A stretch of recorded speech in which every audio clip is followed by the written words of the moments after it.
All right. So, hello everyone. I'm so happy to welcome you to Odds Pods. This was originally a writing project that I started last year and then never got around to finishing because the target audience wasn't right. And given the recent results of the US election, which is something that's very near and dear to me to discuss, I've rallied some troops. So, the purpose of today's podcast is to really cover the importance of misinformation and disinformation that we are living today and how this has become our reality. So, I've invited some people from all over the globe, and I identify very much as a globalist, but then recently I learned that a globalist can be labeled as something that's detrimental. So I like to maybe refer myself as a global nomad because I am an American living abroad and living in Europe. And once I was Republican, and then I was Democrat, and then I became progressive because I live in a country where that vote is allowed. So I'm here to speak on behalf of a vote that doesn't even exist in America because of a failed two-party system. And I'm here to speak on some of the corruption that I feel our government is responsible for. But moreover, I'm here to say how those themes and patterns in America are very much alive elsewhere in other countries.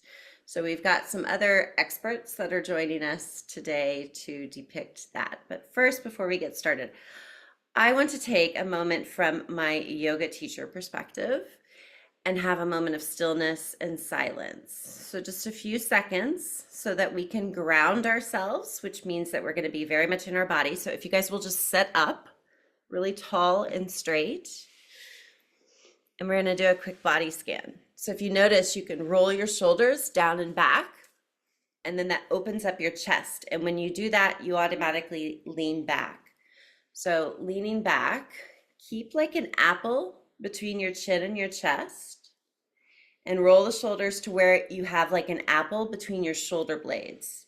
And you're holding these apples really still. And then close your eyes so we stop looking at each other and it's less awkward. And then just take a big breath and breathe. And then take a big sigh. So like inhale and then open your mouth, relax your jaw, and exhale slowly.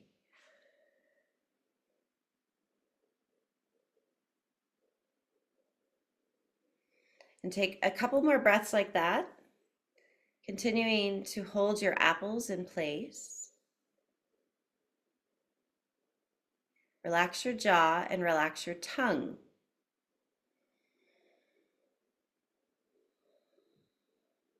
Relax the skin around your forehead and the temples of your eyes.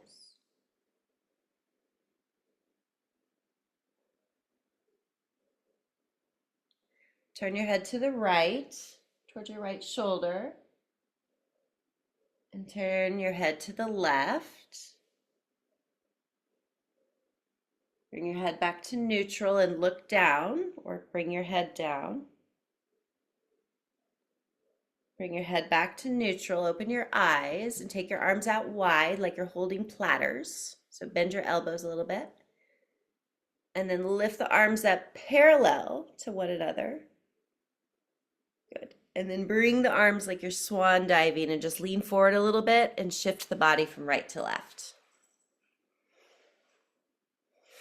Okay, and then shrug your shoulders a little bit, open and then close. Roll them forward and back. Take your hands forward, your wrists like this, your hands forward. Take your hands down, out to the side, in, circle, back together, and shake.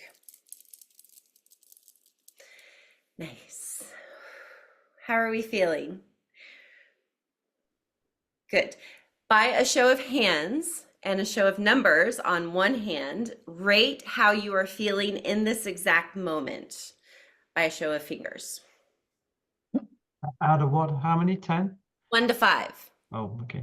Sorry. Okay, so we've got some good moods. All right, guys, fantastic. So on this call, I am joined by, well, mostly people of my network. I'm not here to be famous, but it is an interesting, eclectic group. Irena is my friend who is a yoga teacher, and she's teaching some of the same type of yoga that I am teaching, yin and restorative yoga. Willem Jan is here. He's a Dutch man. He's also a journalist and he's also a musician. So he has a very pragmatic approach, and we agree a lot on our political perspectives and views. We have Jordan from 805 Uncensored, who's very politically active, even more so than I am. We'll cover his intro in a little bit. We have Amanda, who's my virtual assistant from my hometown in Missouri, who has given me oodles amounts of love and support and attention and deserves an award. We have Kadisha, who I went to high school with, and we have somehow remained connected via social media. And the power of social media, even though I speak shit about it, is really to connect. And I do have a network that I'm fully connected with from people from my youth, and it's fantastic. And then we have Mark here, who is my boomer boyfriend that I occasionally write about and share about on social media. Mark is a former politician from the Labour Party in the UK. So I use him as a source of inspiration, even though he's my boyfriend. He's also like a little bit of my coach and mentor. So when I have difficult questions that I can't answer, I use him to help. And then we have Timothy. Timothy is here. So his camera's off, he tells me, because he's cooking, which is totally fine. Timothy randomly rented my house last month with Airbnb, and now we're like best friends. No, that's an exaggeration, but he is a meditation teacher. And we had a couple of moments, like an extended moment because his trip was delayed, and he stayed in my house with me. So we really got to know one another. And I found him on Substack as well. So we are actually collaborating more on other projects. So I'm really happy to have everyone here to pull this off. I want to keep this short, and we try to keep to a time frame that's under 60 minutes. And if not, we can achieve even like 50 minutes. That's my goal. So Amanda is the timekeeper. So she will cut us off, or she will give like a 3 minute, there you go, signal of what's going on. If you guys will, at some point during this call, timing is completely irrelevant, please drop your links on where to find you on LinkedIn or the socials or Insta or TikTok or wherever your social media platforms are. Drop that in the chat so we can save that in transcript. Are we ready to get started? Yes, okay. So we are going to do a round robin of introductions so that we can hear from who you are. I've just spoken so much about myself, so I'm going to go last. And I will ask first, Jordan, do you mind going first? Your No. questions are, who am I, where I live now, where I'm from. Oh, look, I'm giving balloons. And what I do professionally in my community or to engage sociopolitically. Okay. And then the Yeah. third question, are you taking notes? I'm trying to remember. The third question is what I'm doing now to achieve long-term sustainability that creates change. Okay. I'll help remind you if I need to. Go ahead. All right, thanks. My name's Jordan. I host the 805 Uncensored podcast. I'm from Southern California, specifically in Ventura County, about an hour north of Los Angeles. I politically identify as an anarcho-communist. Um, I'm very active in my community with local government. I help organize. I do like beach cleanups, very active in mutual aid projects. Um, did I miss anything? No, you're very active online. We all know where to find you. I'll make sure you get the tag backs in the article. Yeah, so I like to radicalize people by using my podcast, and also through comedic purposes, like utilizing memes. So that's me, and thank you for having me. Super. Next up, Willem Jan, you want to go?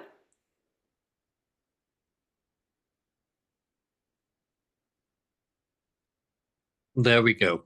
Do I have sound? Yeah. Okay.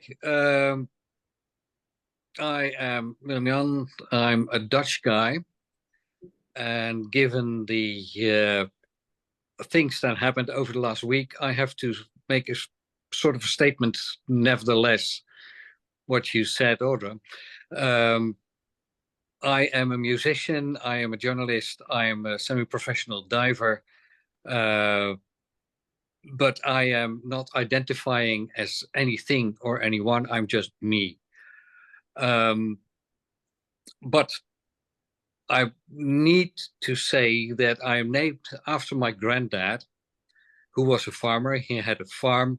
And during the war days, as per 1943, he took part in the Dutch resistance against the Nazis. And from his farmhouse, he distributed a couple of newspapers, amongst others, the newspaper that educated me in journalism. So I do have a direct link with resistance movements.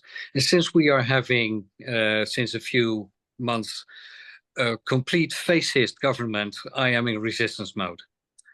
Apart from that, the activities of this government are directly jeopardizing my livelihood, which is being an advisor on, amongst others, repertoire scoring for composers, but also for conductors. I was about to start a job next year with our Southern Opera House in Maastricht, which is now jeopardized in its existence, so I cannot start working. So yes, I have all reasons to be in resistance mode. And to do that, I am now part of a special committee of the organization, the Union for Basic Income, the National Union for Basic Income, to investigate how we can establish a basic income in the arts. I love it. So everybody, UBI available for artists and creators that are okay with living on 30 grand a year. As a start. And we have no idea how this will work out. I've already heard that Recording in progress. politics, this is considered a bit subversive because anti-economic, anti-company life, so be it. Hmm. But yeah, I'm more or less radicalizing to resist what is happening in our country right now. And mind you, it is already happening here, but Donald Trump in the States is the next step. Yeah. All right. Thanks, Willem. Kadisha, let's move over to you out from Washington, D.C., I believe. Yes. Hi, everyone. I am Kadisha Powell. I live in Maryland, but I am like on the outskirts of Washington, D.C. Like I said, grew up in Joplin, Missouri, and I've been out here since 2005. Professionally, I am a high school teacher. I taught students how to shoot and edit video and use their digital voices and kind of still do that. And then I also professionally am a book coach. I help people write their memoirs or self-help books. And I again as a writer and budding screenwriter, communally, and what I do politically, as I will say, a foundational Black American, which means that my ancestors are here from the slave trade. We weren't immigrated here, stolen and put here. Socially, my main platform, TikTok, I just kind of fight back on some of the lies and the counters. Right now, movement wise, we're kind of taking a pause after we saw like the stats where everybody was collectively as Black women and as like Black men. Well, 93% of Black women, 78 Black men. We're just kind of taking a break. You know, we're always doing the work of the group project, and collectively we've been in survival mode since we got here. We still are. We're now trying to focus on, okay, how do we help and benefit the Black community? Inside the Black community, we're not super stressed out because unfortunately we've always been the brunt end of some of the worst atrocities. So whatever is out here, we know how to survive it, thrive it, continue on to move out. And so right now we're just kind of taking a break and kind of just watching and seeing how things are. But that doesn't stop me from sharing true, genuine history that's not shared, especially Black American history here in the States. And so I think that's it. Good. Thank you, Kadisha. Thank you. Okay, next up, Irena, do you want to go? Hi everyone, can you hear me okay? Mhm. So as Audra already mentioned, I am a yoga teacher, but in my previous life in the UK, I actually worked in the NHS and saw how the Tory government basically in a matter of a few years completely destroyed the health service. So I witnessed that um, and witnessed the rise of the right wing values, not only in the UK, but also in Finland, where my father is from, where we now have a very far right government, unfortunately. And I'm also half Venezuelan, and many of my relatives live in the US now. And worryingly, the people in my family who live in Venezuela and are pro the dictator are anti Trump. But then the so-called pro-democracy relatives in the US are actually pro-Trump. So it's just mind-boggling, and that it's not because they think it's about left and right, but actually it's no longer about left and right. It's about something much bigger. It's about fascism. It's about authoritarianism, about freedom, all these things. So I'm witnessing this in my own family. So I'm very concerned about it. What I'm doing at the moment is basically not enough, but I would really like to create a yoga community in the Netherlands that is radicalized, because what I see worryingly in the UK and Finland and in the Netherlands in the yoga community, that people since COVID especially have been very much influenced by anti-vaxxer conspiracies. Jordan Peterson, lots of yoga teachers I know are idolizing Elon Musk. So I'm just horrified by these trends the yoga community is embracing. So I would really like to change that locally, first of all, but maybe through social media internationally as well, because it is an international trend. So yeah, did I cover all of the points? Yeah. Okay, thank you for having me. Wait, I was on mute. Can you hear me now? Okay. Yes, thank you. Thank you for sharing. And also, the yoga teacher perspective here is really important to me, and that will be a future podcast that I'll host with my yoga teacher friends in my community, and how we are speaking about this like more publicly, because normally yogis are not supposed to really talk about politics. We shouldn't be having an opinion on such things. But sorry, the environment now is so toxic, you can't not live politics. It's like embedded into our relationships at this point. So I'm looking forward to sharing more about that. Jenna, I see that you have dialed in, and I think that your phone is not on mute. So if you'll just check your settings and mute your line. And then if you want to join with your camera, you can, or you can leave it off for anonymity. That's also fine. So Amanda, do you want to quickly brief, I'll time keep you. Do you want to brief us on who you are and where you're from? Yes, thank you. So my name is Amanda Bearden. I currently live in Joplin, Missouri. The small rectangle from just north of Kansas City, the Arkansas border, has been my life for 49 years. Yay me. I come recently from a very different life with a very strict husband and a very rough situation, to now doing whatever the hell I want, which includes being extremely politically active. I work with the unhoused population here in our region. I also am a board member of an FQHC, which is federally qualified health center that provides healthcare to a low-income, no-income students. And I also direct operations at a medical school. I will be moving to Chicago to open a brand new medical school in early 26.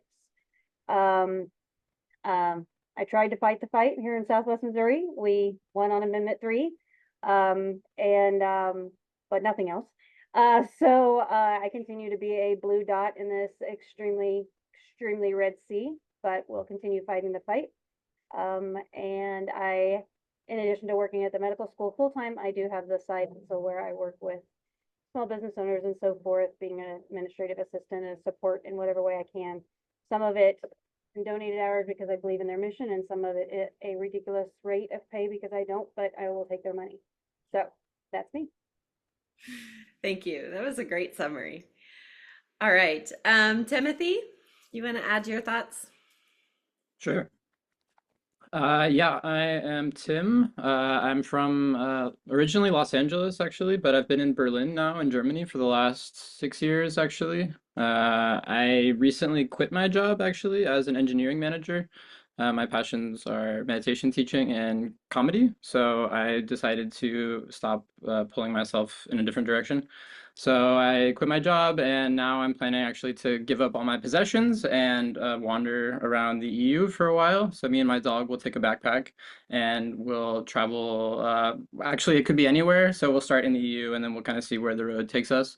So that's my job for the time being. I see my role as trying to help people awaken or uh, attach less to their suffering or be more present in their daily life. Obviously, politics has always been a big thing for me as well. I grew up in a relatively liberal family in Los Angeles, and certainly seeing the trend of fascism and conservatism and everything take over America, but also the world has been very concerning. And yeah, it seems like we're at this moment now where yeah, we can't really stand on the sidelines. So maybe that was 8 years ago also, but it seems like now here we are again, and the work continues. So I honestly, I see my work as kind of meeting people in the world and trying to meet people that we might see as the other side, and to help them understand and to help our side understand that there is no side, that we're all people, we're all humans, and we all want love, and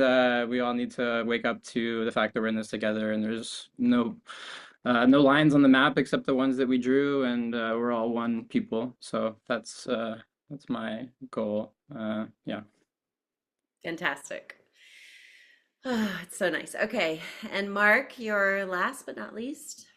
Thanks, Audra. First of all, thanks for this great initiative, and great to be part of this group. I'm very much looking forward to taking this initiative forward and having a positive impact in very difficult times. And I think that's really what inspires me, is just working together, and really the power of ordinary people to change things.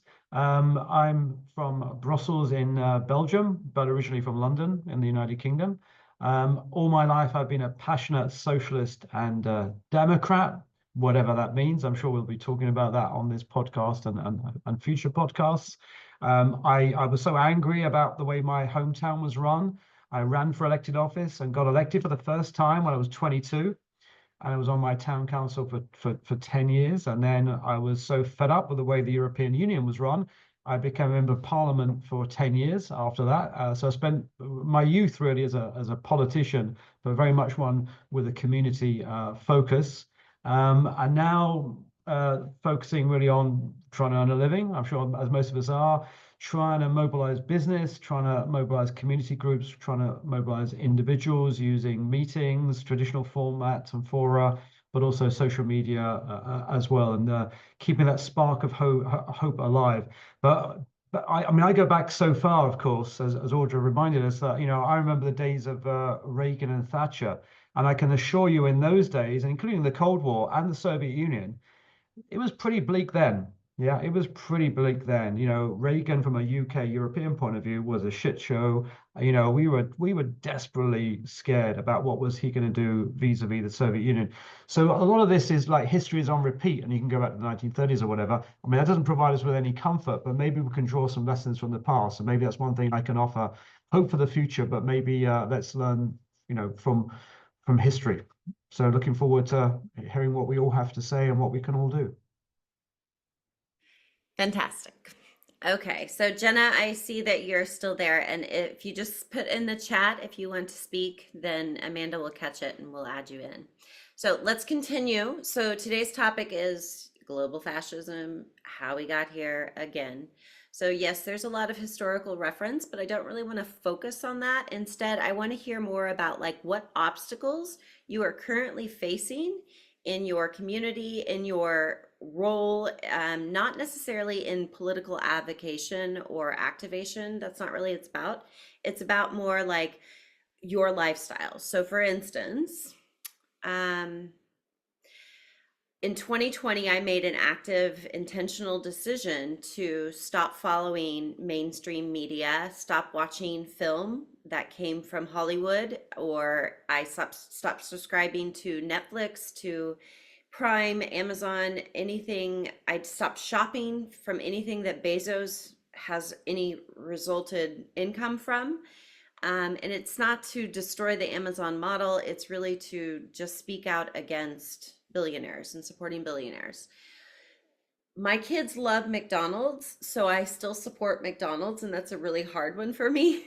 So some of my personal challenges are having to learn, like in this off-grid capacity, of saying no to capitalism and learning different ways to live alternatively. So from growing vegetables in my kitchen and just figuring out how to freaking water a tomato plant to keep it alive and to keep it propagated has been a big thing, to getting rid of all of the corporate clothes that I very much used to covet and love, and starting to reduce my carbon footprint, my digital footprint, my physical footprint, and really reducing my participation in capitalism. Like, I woke up at some point and realized I had everything that I wanted, needed. I had all the friends that I felt comfortable with, and even then more. I had access to every bit of knowledge and piece of information that was going to change my life for the rest of my life. And it just seemed like it felt like it was too much. So that triggered actually for me a burnout in a very long reflective period that I spend time writing about on Substack. So I'd like to hear from everyone else. Where are your challenges? Like, how has this hyper consumption model cock blocked you? How has it impacted you? How has the current turn of events, wherever you're sitting in your corner of the world, your leadership, how has that impacted you and your interpersonal relationships in your life? If we can just keep that to like a minimum of 3 minutes, I will be impressed. Anyone want to share? Shall I? It's funny what you just told us, Audra, because that was what you're describing of your life right now. That was my childhood life. Like, my dad had a patch of land with a friend of his who was a farmer, and he grew his own vegetables, his own tomatoes, and we all helped. And that was giving us a lot of food. So from my childhood on, I have learned what real food tastes like. And I'm now currently living in Rotterdam in a neighborhood where I used to live as a student as well. But there are no green groceries anymore, just supermarkets. And that is something difficult to deal with for me. And I don't have an answer to that. Because the supermarkets have taken over all of the supplies. Like, there is no milkman anymore like there used to be. There is no bakery anymore like there used to be. So that is pretty difficult. Apart from that, this is a fine neighborhood to live in. Yeah, definitely. Thank you, Willem. That was great. This is a reoccurring theme also that's like impacting my private messages of people that are sending the loss of community and the absence that we have in belonging. And I notice also that there's a lot of local shops in my neighborhood that have closed because simply they just can't keep up and compete. And the market looks completely different than what it just looked like even 5 years ago, pre-pandemic. So it really does feel like we're kind of falling under a more authoritative order of things, indeed. All right, anyone else want to share? Kadisha? Yes, I think having a perspective and listening to other perspectives is great. Again, being on the call. But I know, and again, I cannot speak for all Black people because we're not a monolith, but I can kind of give some feedback on kind of Black folks or where we're at. at our consensus, because people are like, okay, we want to unite. We've always been uniters. We've always been united. We've always been at the forefront of movements, organizing, but it's just very hurtful that nobody else like has our back, And so now when we have to fight online, not only am I fighting against racism, misogyny, other battles that aren't necessarily my battles. And I'll take, for example, kind of the issues with the Palestinian movement. Like, again, my heart goes out to the Palestinian movement, and I've had a chance to visit their land and their people 2022. But inside social media, inside, the things, it's this back and forth argument with like Black people versus other people of color who are trying to band together. And now it feels like, okay, well, everyone's blaming us, but we're like, no, we showed up, we did what we were supposed to do. But we're also having to be the educators, the comforters, and making sure everybody else is okay. And that's super frustrating because nobody checks to see if we're okay. So when we're asking people online, hey, you know what, Black women, we're falling back, leave us alone, we're good. We're getting counter back of like, why? That's being selfish. We need to unite. So it can't be this 2020. And so again, as this back forth, if nobody has our back, where we're at the stage of just ultimate burnout. I live outside of DC, so I've been to as many rallies as I can. I've been to as many protests as I can. I've shared my voice in many, many other sides, but it just doesn't seem like, a fair component where we looked, like we said, at that numbers and saw, okay, once again, 54% of white women have, voted against kind of their best interest. Then the white women kind of make it a little bit worse when they're like, well, we're going to get some blue bracelets to show that we're safe. And so that's not working because it's very performative. You can take the blue bracelet off when things get hard. I can't take my skin off when things get hard. There's nothing I can do forward. So then they don't understand, but they still want us to continue to educate and teach. And so now it seems like, as we're saying, we're falling back, and just to please leave us alone. We're not trying to advocate. We're not, and again, it's not that we're being cold and heartless. Just when you get to a place of burnout, it's just exhaustion. So I think politically, again, we've always been at the worst of American, I won't say always, but a good portion of the worst of American history has been committed against Black people. So struggle, that's not a new thing for us. We just adapt. We adapt a lot better than I would say other groups, including recent immigrants coming into the country, because we've been here. We've been under the oppressor this entire time. We know them better than they know themselves. But instead of people wanting to listen to Black voices and say, here's how we navigate this together, it's all of a sudden we're the problem.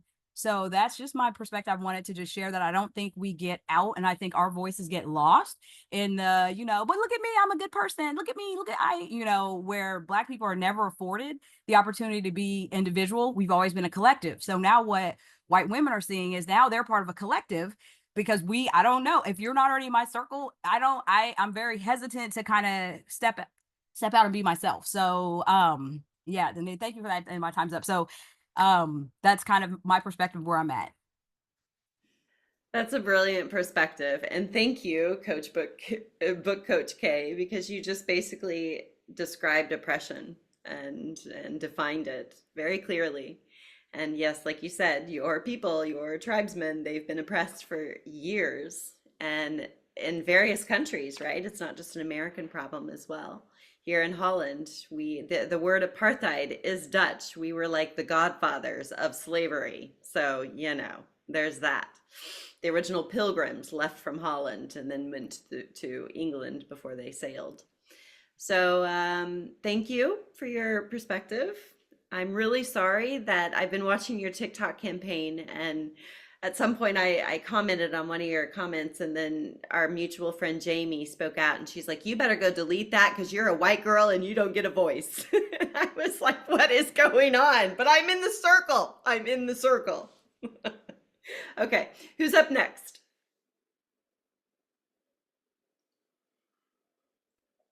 Irena. Thank you. So I wanted to say that I work closely with a not-for-profit yoga community in The Hague, which is a yoga teachers cooperative that was created in opposition to the very exploitative, hyper-consumerist yoga world, filled with just white, able-bodied, female, young bodies. And the yoga industry in itself is worth billions of dollars, and yet most yoga teachers have to hustle and have second jobs. I don't think we have any yoga teacher unions. And in fact, in my teacher training, our trainer told us students, "Oh, you won't get any money from this job. You have to manifest a rich husband." So, yeah, problematic.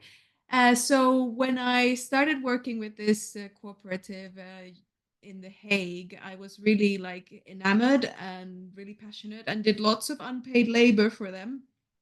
And so the disillusionment has been quite bitter because finding out that so many are spiritually bypassing. So, they want to remain apolitical. So even though they say, oh, yeah, we're a community, they don't openly support any causes that would be helpful for the community.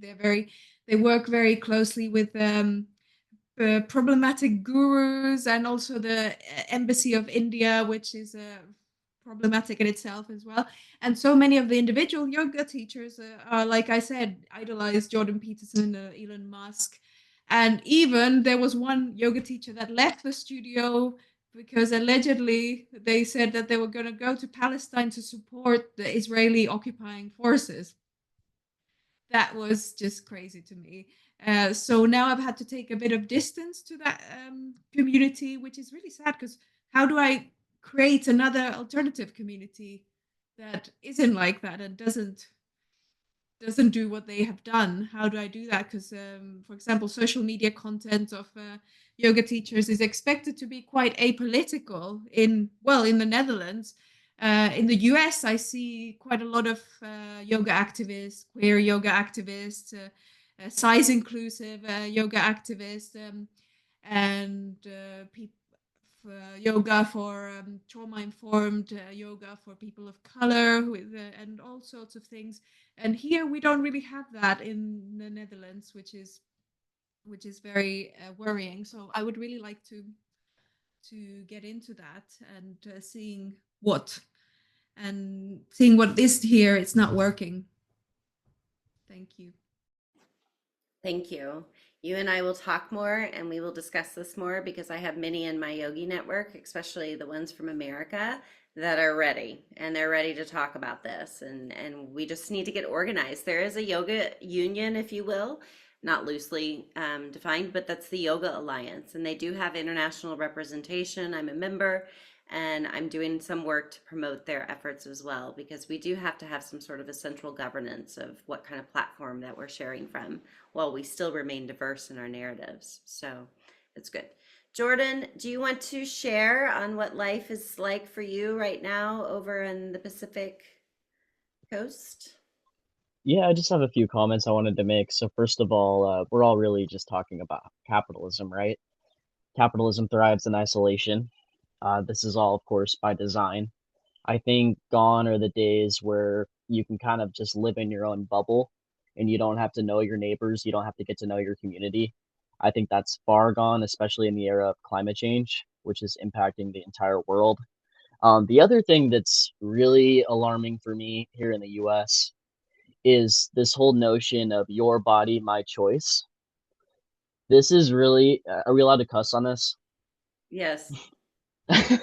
This is really fucking pissing me off. And as a man, like, gone are the days too where we need to be educated by women on fighting misogyny. So it has to come in from the inside. It has to come from men. So those are the comments that I wanted to make. Yeah, so the my body, my choice, or what is it? My body, your choice? What? Your body, my choice. It's your body, my choice. This is like the bro campaign that we see across social media where boys are making these comments in girls contents, right? So it's really not good. And part of my narrative and efforts on social media is to create healthier spaces to operate in. And as we see, there's been a mass exodus recently and people leaving X, which is great. I think that that will start with Meta as well, as we soon see that Zuckerberg is also part of this bigger ring of billionaires that are ruining the world and disinforming us. So I'll speak more about that in the future. And Jordan, I'll make sure to include you on these topics. And Jordan, by the way, connect with Timothy because you guys are kind of working like Jordan is a social worker, and he'll be over in Europe with the American Red Cross, is it, I believe, who you work for as your employer. So Timothy, you might meet up with him somewhere. All right, last but not least, because we're running out of time, Mark, I want to hear from you, but specifically from your perspective as a former politician, how to make and grow a social reformation resistance campaign. So there's so many elements to that, right?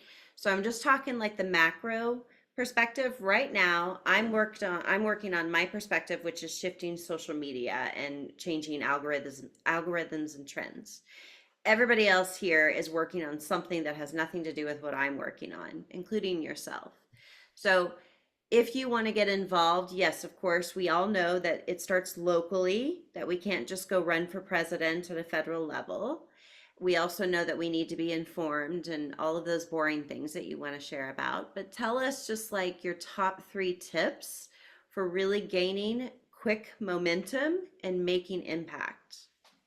Well, I don't have a, thanks, Audra, for the question. I sincerely don't have a monopoly of wisdom on this, but I can give you some ideas, and collectively, I think we can definitely move the dial forward. But just going back to that real life question that you asked the others, because I think that's key to this, is being authentic and getting motivated, doing what you can in your community or on the global stage. I don't think it matters. And for me, the beginning of all this, and we shouldn't forget about this, is basic values. What are our values? And why do they distinguish us from them?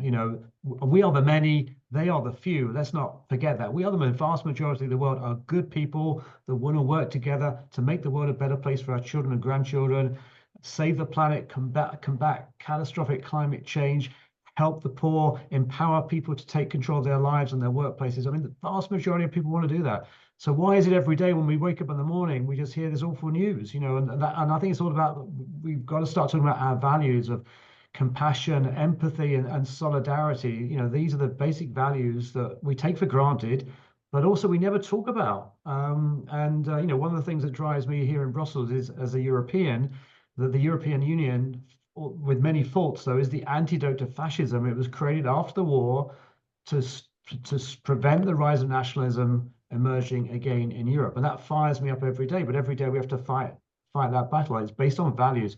Do you want internationalism, where we work together as countries, or do you want nationalism and war? Europe chose after the Second World War to go down the peaceful path, but that's an individual responsibility as well. So I would say, go back to our values and start explaining that to our community, our friends, our families, our social media. What is it that makes us want to look after each other? And these are abstract things. Solidarity, I love the phrase solidarity, but a lot of people tell me, what the hell does that mean, Mark? And we've got to start explaining what it means in a way that people can understand. The other one is, there's a lot of critique of what's wrong with the world. So, give you one statistic of the wealth that was generated in the last 10 years globally, 50% of it went to 1% of the population. In the last 3 years, of all the wealth that we all generated in the world, 60% went to 1%. Yeah, so the problem's pretty obvious, what's wrong with the world, yeah? But we've got to come up with solutions rather than just critiquing everything. So that would be my second point.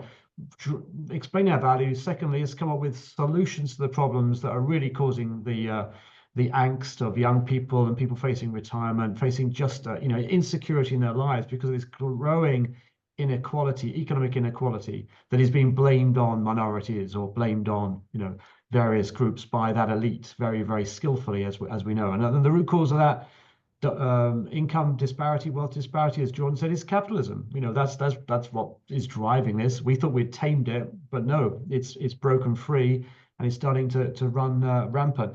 And I think finally, the third point you mentioned, or the 3 points, is we're, this is a self-criticism. We're rubbish at communicating. I think we've got to accept that. Right are beating us at comms because they can leverage economic and cultural arguments in the way we simply haven't in the last 5, 10, 15 years. And we haven't got all the answers. But, we know a lot of people that would define themselves in America as being left behind, same in Europe, are turning to the right because the right are providing them with easy answers. We've heard that before somewhere, like, well, let's blame a minority for all their problems, yeah? But just like in the 30s, and sorry to go back to history, the left was rubbish then at communicating, and the right were really good. Yeah, propaganda is not a new thing. Fascism is not a new thing. The left were rubbish then in the 30s. I'm afraid we're losing the battle now. But we've got time to correct that. Yeah, we've got to get better explaining in a way that ordinary people can relate to, that we know what the problems are, we know who's to blame, and we can actually answer problems in a realistic and deliverable way. So sorry to give you a lecture, but they are my three things. I'm sure most of us agree with that. And I don't think it's mission impossible either. Yeah, I mean, it's really not. I mean, that's probably one of the reasons I'm getting involved in things like this, because the leaders of our political parties have lost the plot in many cases and cannot communicate with the people that feel left behind, the people that we should represent. Okay. So between us, let's find some of those answers to those three challenges. Fantastic. Even though I was just kind of like bored halfway through of everything what you were Well, that's saying. quite good for you, Audra. 50%. That's not bad. I mean, I did it really well, and I could at least sit still for those 3 minutes. So I just have a question for the Americans on the call. I'm over here and I'm very vocal about fascism. And it was in 2021 when I stood with the big poster board sign on the front lawn of my hometown's newspaper's headquarters, where I had said, "Stop tyranny in fascism," hashtag, I put all of the stuff out there. And I was screaming from the rooftops of where Amanda lives, being that blue dot in the red state, saying, "Please wake up." So, for the Americans on the call, how is it that you deal with the Trump voting or Trump supporting people that you know or are left in your bubble? Have you been able to continue to have relationships or friendships or dialogue? I'm sure they're your colleagues as well, right? And is it that people now are regretting their vote? Are they starting to wake up to what's happening? Do they see that this is fascism, that the Republic Party has gone rogue? Are these the trends that Americans are seeing right now? Because that's the European perspective. We're all over here going, "Oh my God, America is completely brainwashed by Christo fascists," because Europe has only had this 100 years ago. So it's very fresh for us, and we're just going, "What are you doing?" So for the Americans on the call, if you'd like to answer that. I'll start. So I live in Maryland, and Maryland, we went blue all the way. I'm like I said, hop, skip, and a jump away from DC, Virginia here. I don't have any Trump supporting friends. Like the first round, just delete, kick that out. I actually switched to churches because they started bringing that in and just removed myself from the situation. Every so often, because I feel from the last time to this time, a lot more people are way more quiet on who they supported now that people are like, okay, it's the difference between morals and not politics. So morally, here's the side you're on. So people are drawing a hard line. So I am seeing, people on social media, like, crying and people losing family and friends. But inside, unfortunately, my community, it's not rocket science that a good portion of Black Americans vote Democratic. And again, a lot of people just don't know the history. Like people didn't know what a tariff was. People they didn't know that Obamacare was affordable care. So it's a lot of like ignorance that's in here. Now, unfortunately, I only giggle in the sense because the demographic has also switched. Now, as far as we look at education breakdowns, Black women are the most educated group in America, but at still the bottom of this triad. So now as we're seeing things flip, some of the things that are happening, we have that outside of view because it's not inside of like our communities. Again, I'm saying as a whole, when again 93% of us went for the vice president, that 7% is out there. Your Candace Owens, you're gonna have them. Just like I tell people in slavery, Harriet couldn't take everybody. When she accepted undergrad, everybody didn't want to go.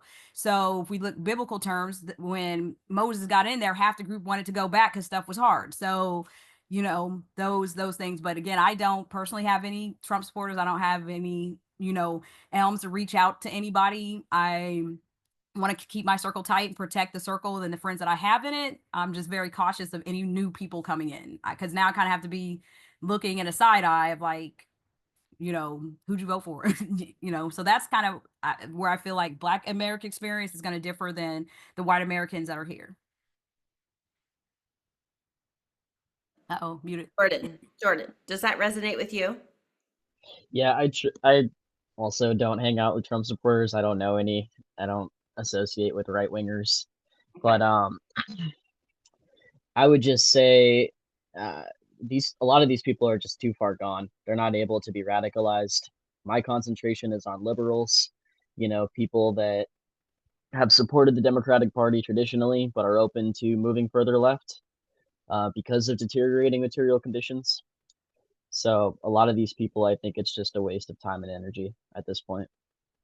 Amanda, I just want to hear your final thoughts. Yeah, so I obviously do still have a significant number of Trump neighbors, friends, and families. Friends is a very loose term, but acquaintances that I have not run over with my car is probably the more appropriate part of that. But um, I still very actively engage with and communicate with individuals who did vote for the Orange Clown. I actively, I still have, my home is a central home for a large number of couch surfing young adults. In the 8 years we've lived here, I've had 17 non-biologicals live with me at some point for more than like a week. Um, so I still find a little bit of my mission in this is talking to them because of course they get their news from TikTok and don't have a full understanding of everything. I can say with success that more of the young adults that have communicated with me about everything did vote, at least voted for some local blues and for Amendment 3. I literally had several of my young men, my extra bonus kids who did that. That's as far as I could get them. But I still feel like being here in Southwest Missouri and being what I have in my bubble, I can still fight the fight. I will admit I took the signs down when I traveled because I did not want neighbors harassing my children, my 20-year-olds that live here. But it was just a security thing. I'm not here 24/7. They were. But I can say that, I have taken an actual opportunity to disengage with some, but continued engaging with some others that I thought I had an opportunity to perhaps at least have a civil conversation with and communicate with. So definitely different being the blue spot. We were concerned with a few things the night after the election, but things have not been super ugly. And this, social media has been, but that's also because of the coward keyboard warriors that won't do it in public, but will definitely bash you with their GED online about different things. So. Yeah, exactly. Timothy? Yes, I have a few thoughts. I was speaking with a colleague recently who is centrist, actually, and he told me that the right will never judge him. They can just have a conversation and they can talk about whatever, but the left, if he says any word that's out of line, then he'll immediately feel judged. And I think there is a real problem here when we, even if we feel like we have some sort of moral superiority or that we're on the right side of history or something like that, we can't like close down communication with the other side. I don't think that 50% of the country are bad people. I don't think that 50% of the country are racist or sexist or I mean, and you can look at the divide actually because yeah, some of these props for ethical things for abortion or some of these other like left-leaning causes did pass in states where Trump won. So the right side maybe just had a better, I don't know, maybe the left had other issues than just yeah, the situation. I listened to an interview with Bernie the other day, and he said that the left has lost the middle class, and we're only talking about these sort of identity politics issues, which are real issues, and we have to be serious about that. But we also have to worry about these issues that are affecting workers, that are people don't feel like they have enough money, or their paycheck isn't going as far, their paycheck to paycheck. I mean, these are real issues that somehow the left has kind of lost, or the Democrats at least are not talking about it. And if we can't see the other side as the same as us, but maybe just, I mean, there are bad people in the world, certainly, and we can't save everyone. But I do think that if we refuse to communicate with people, then we're losing a lot of people that might be willing to be our friends if we lend them an ear and maybe can make space for them sometimes to speak out of turn. And maybe sometimes we say things that they find offensive too. I don't know. But I think if we let communication break down, then we're just not reaching people at the end of the day. And that's a real issue. Absolutely. I 100% agree with you. And I try to speak on behalf of inclusivity as much as possible. And I have a unique voice because I don't hate the Trump supporter. I actually understand the way that they vote is really in defiance to break up a government that doesn't work. Now, there's the MAGA and the Trumplicans. Those people I have had to push out and say no more. I can't hear from you anymore. And then there's the people who have voted for Trump and or did not vote for him, but voted for him the second time and have voted for him again. So it's like you guys, we're on a degree of various scales here.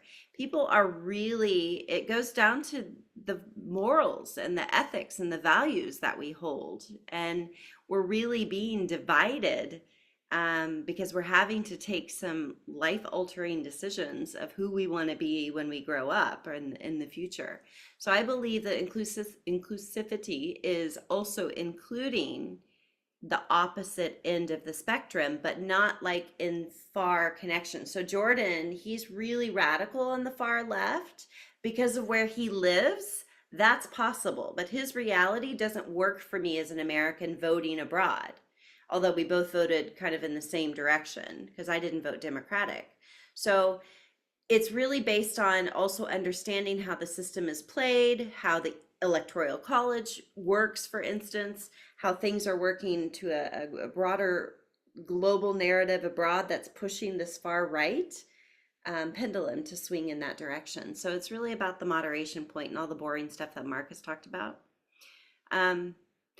I see that we've gone over in time, but are there any burning topics? Because then what I'll do is we'll close out the call and I'll include the call to actions and the other points that we'll discuss next time and in my future publications for those that follow me. Are there any burning topics left?